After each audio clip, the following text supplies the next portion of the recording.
Melayani tanpa batas. Carlos dan Hera adalah murid salah satu SMA favorit di kota Pontianak. Keduanya duduk di kelas yang sama, yaitu kelas EPSI. Mereka berasal dari latar belakang yang berbeda secara ekonomi. Carlos adalah anak orang kaya. Hidupnya serba berkecukupan. Lah diantar jemput ke sekolah menggunakan mobil mewah. Namun di kehidupannya yang mewah itu tidak diimbangi dengan perilakunya. Carlos sering meremehkan teman-temannya, terutama yang ia anggap miskin.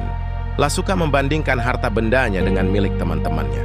Sementara itu, Hera teman kelasnya adalah pribadi yang cerdas dan rendah hati.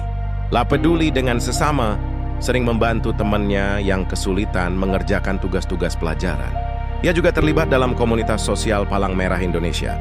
Latar belakang dari keluarga yang tidak mampu tidak membuat Hera minder bergaul. Sebagaimana teman-temannya yang berasal dari keluarga kurang mampu, Hera tak luput dari perilaku buruk Carlos. Ia dipandang rendah. Ia memang sekolah di situ bukan karena kaya, melainkan karena prestasinya saat SMP sehingga ia mendapat beasiswa sekolah di SMA favorit itu. Pada suatu hari saat pelajaran olahraga, Hera terjatuh saat berlari. Lah jatuh tepat di hadapan Carlos. Spontan Carlos menertawakan sambil meledeknya. Haha, makanya jangan pakai sepatu butut, gak seimbangkan kamu larinya. Hera merintih kesakitan. Teman-teman di belakang Hera pun berusaha untuk membantunya. Namun, Carlos langsung berkata, gak usah dibantu, entar kalian ketularan miskin. Carlos lalu pergi meninggalkan Hera.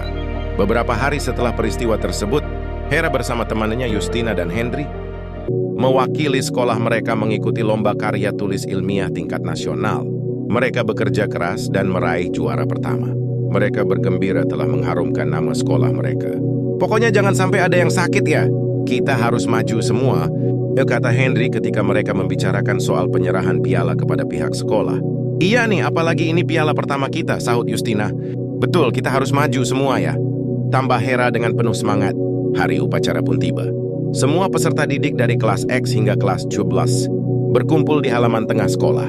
Hera bersama teman-temannya sudah sangat antusias menyambut momen penyerahan piala yang sudah mereka dapatkan. Saat upacara sedang berlangsung, Carlos yang berdiri di samping Hera terlihat pucat.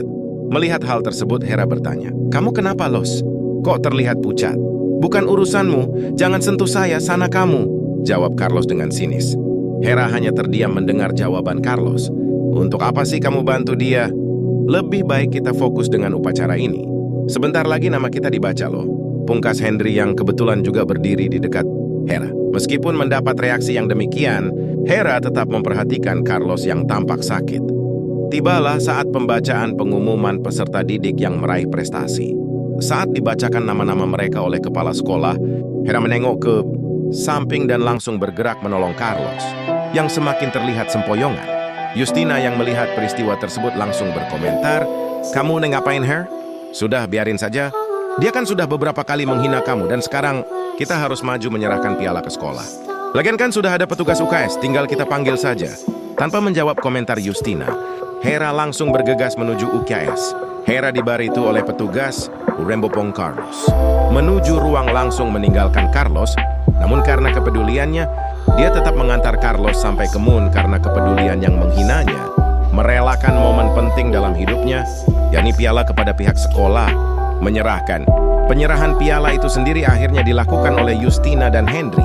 Hera pun kemudian kembali ke barisan kelas. Sesampainya di Hera pun kemudian negur Hera, "Kamu ngapain sih bantu Carlos? Harusnya tadi kita maju sama-sama, kan ini momen istimewa kita." Dengan senyum manisnya, Hera pun menjawab, dia sedang membutuhkan pertolongan. Dan ini sudah menjadi kewajiban kita untuk peduli sesama.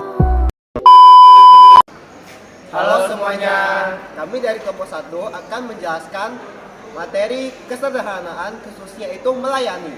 Pertama-tama kami akan memperkenalkan diri terlebih dahulu. Perkenalkan, nama saya Kevin Fernansius. Saya akan menjelaskan mampu dan siap mendengarkan keluh kesah teman.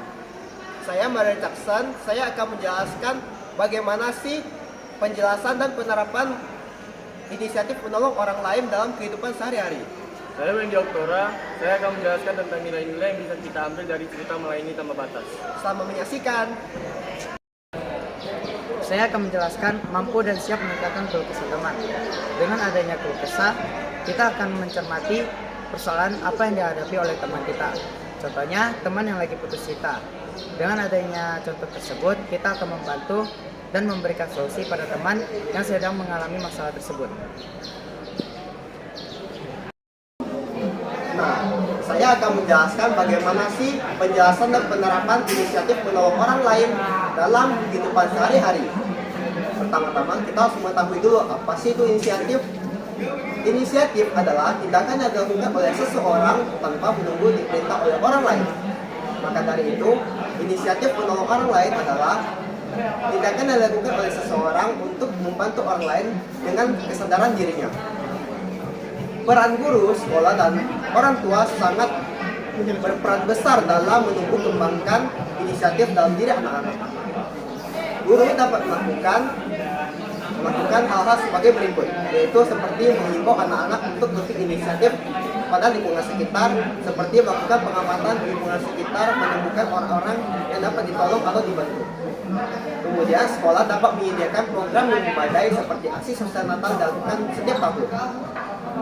Orang tua juga dapat membiasakan anak-anak dalam melakukan pekerjaan rumah seperti mencuci piringnya setelah makan, membersihkan kamarnya, dan lain sebagainya. Inisiatif dalam diri kita dapat ditunjukkan oleh hal-hal yang dapat kita lakukan dalam kehidupan sehari-hari. Seperti misalnya saya dapat membersihkan kamar setiap bangun tidur setiap harinya. Sekian dari saya, akan ditunjukkan kepada yang lainnya. Teman-teman, sekarang di sini saya akan menjelaskan tentang nilai-nilai apa saja yang bisa kita ambil dari cerita melayani tanpa batas.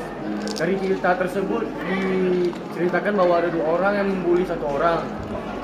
Mereka membuli 1 orang tersebut itu karena profesi ayahnya yang bekerja sebagai